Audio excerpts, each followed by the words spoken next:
Here we are for our candlelight vigil, and the purpose of this vigil is to honor deaf children and deaf people who have died and suffered from autism.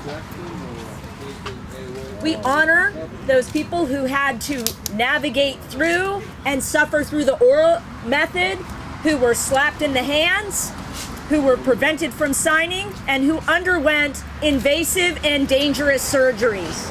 Our hearts go out to them and their families. And what we want this vigil to represent is that respect and honor for those individuals. We also want to honor John T. Williams, who was out walking in a city area and had a small carving knife on his body. The police approached him, saw that he was carving something in his hands, perceived it as a dangerous weapon, yelled at him to cease and desist. When he did not respond, they shot him dead. So there he was, laying in the street, and no one came to his help or his rescue. All he was a deaf person, not doing anything wrong, but fell victim to the system of people's ignorance. So we pay homage to him as well. We also want to honor tonight Trayvon Martin, the young man who was unfortunately killed.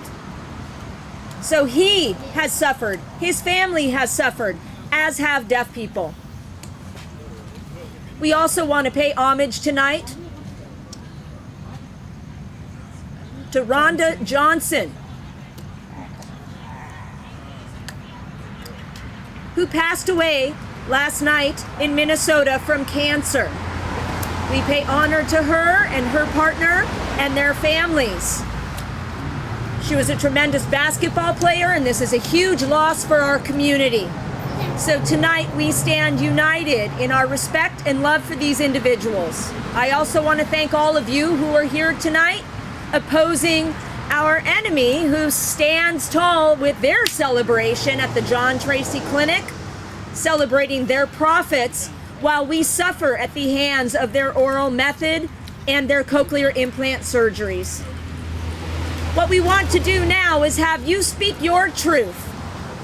So please keep the stories that you choose to share tonight brief, so everyone will have the opportunity to share what your experience was suffering at the hands of oralism and the triangle of participants.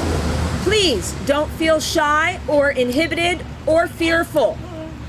Everyone is here to support us, and our leaders from before are watching you from above. Thank you everyone for coming tonight and showing your support for deaf culture and American Sign Language. We see your passion here, and we see your heart. You are here to make a difference for this planet. You also are here to serve as role models for deaf children. You are individuals that deaf children can look up to. When deaf children see the actions that we're doing, they may follow suit. Unfortunately, they have been prohibited from doing so based on how society disables them. Tonight we are making progress. Tonight we are making a difference for our deaf children and our world. Thank you for standing united, everybody, for the rights of deaf children. I feel blessed that we are all here. Thank you for coming. Hi everybody. I have two candles here. One is for me and the other is for my granddaughter. We both came from Florida here. We know that with deaf families there are cochlear implants that come into play, and I'll give you my experience. I grew up in the oral system.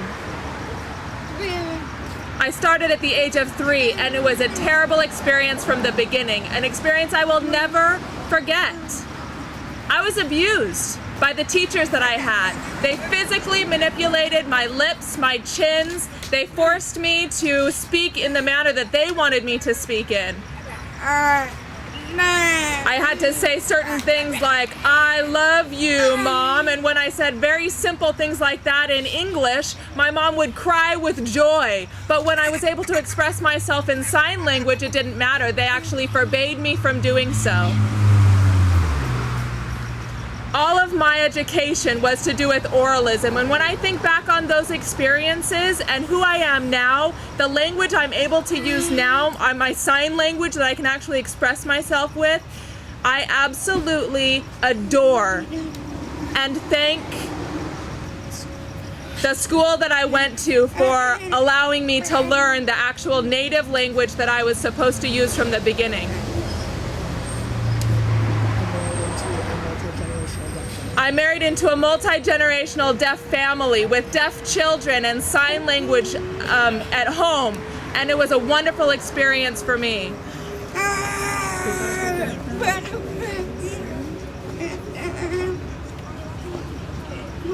We are still fighting for deaf children and the preservation of sign language and our deaf children. I had a grandson who is going through the cochlear implant process, and I am doing my best to preserve the fact that he is deaf. That's the reason I'm here in LA tonight. Deaf Pride, I love you all. Hello, everybody.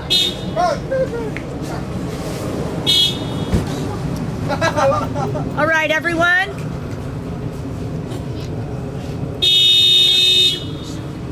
Many of you know who I am, and you know my story. I was born deaf, and I had a twin sister who was also deaf. She died shortly after the birth, and I was born only at 1.5 pounds. I'm lucky to be alive today. My hearing mother abused drugs and alcohol for many, many years, and I grew up in the Las Vegas area during the 1970s. And at that time, deaf people were severely isolated, and there wasn't so much awareness. Unbelievably so, my family did not know that I was deaf until the age of 4. And at that point, they abandoned me, didn't want to have anything to do with me. The only time that they would ever interact with me was when they were abusing me. When they were trying to make me into their vision or their image. It was selfish. My mother was a beautiful woman, but she almost had a cold heart to her because she couldn't see the positives in life. She didn't have any role models to look up to. So obviously, if my mother was at her rock bottom, how is it that she could provide any sort of guidance to me?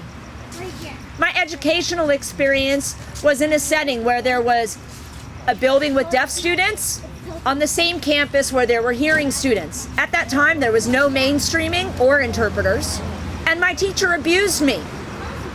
She would tie me to my chair, bind my hands to the side of the chair, and my legs to the legs of the chair. If I used facial expressions, she would slap me. So I learned how to hide my expression, my feelings, and my thoughts. I remember being a very rebellious child based on the fact that I was subjected to these types of behaviors. I remember my best friend Holly said, "Let's challenge the teacher. Let's show her what we're made of." This was a very traumatic experience too, because when we wanted to do that, of course, we were physically manhandled, just like we were in school. I remember as a child wanting to play with my classmates.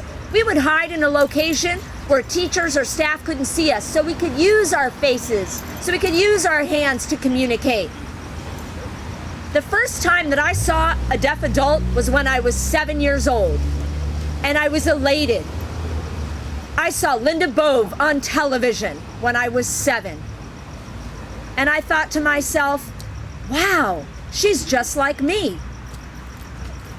I don't know how you can imagine what that feels like, but you know what? I bet you all here can tonight. Seeing a deaf person for the first time as a young girl and knowing that I could grow into a proud deaf woman.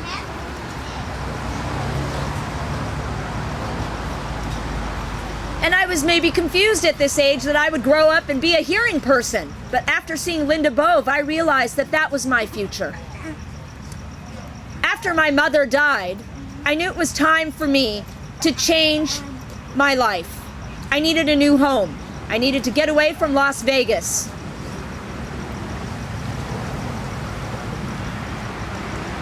Let me tell you a little bit about my experience as a climber.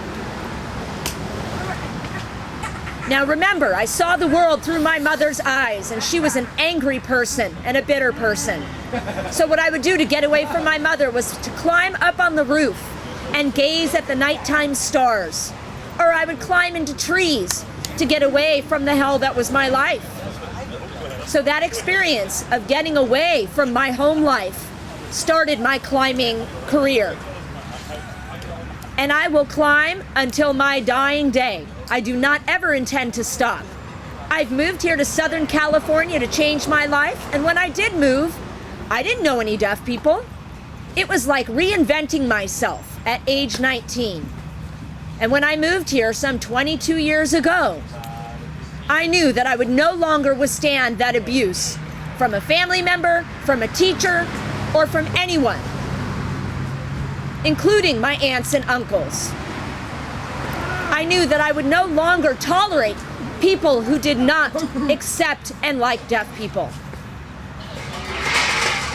My family used to say that deaf people were a mistake in God's eyes, that deaf people were defective. I know other people who are obsessed with this early hearing and detection of deaf babies in the hospital. I find that not to be necessary because I am beautiful the way that I am.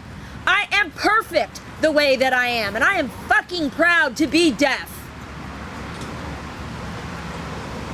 So that's my story. I'm now a teacher for the last 15 years where I encourage deaf children to be anything that they want to be. And I'm happy that I came from the life experience that I did, because now I can understand that 90% of deaf children out there and how they feel. Now, if I grew up in a home where everything was given to me, how is it that I could connect with our larger community? How would I be inspired to fight with my most deepest heart? I have fought hard and will continue to do so because I have seen how much pain deaf children have experienced. Grief that my mother would never understand. Not once did my mother try. In fact, the last look that she gave me before she died was one of anger and bitterness. I don't want other parents to feel that way, that kind of hatred, that kind of feeling towards their child, and I know you all understand where I'm coming from. So that's my story. Hi everybody, my name is Alex. As we see here, we're standing in front of the John Tracy Clinic. And as I look at this institution, I actually feel so sorry for the oppression of our deaf children. It is unnatural. Now let me share my experience with you. It began in Russia. I was maybe age 4 or 5, and my parents hired a private speech therapist for me, who taught me in their way, but the entire time I was feeling very nervous. It was a very fearful experience for me. I begged my parents, I pleaded with my parents, I cried with them, and finally they disassociated that teacher from me, and I didn't have to have that experience any longer. Now, in the summer times, it was very difficult for me to be in the pool. And especially with the deaf children that we have now that have cochlear implants, that would hurt their hearing and the device that they are forced to wear. And I feel sorry for them. We have a right to fight for them. They have their wonderful innate, inherent qualities already. There are some pros and some cons to Western medicine. Experimentation on deaf children should be forgiven, and at an early age, we should definitely not allow for these experimentations to actually proceed.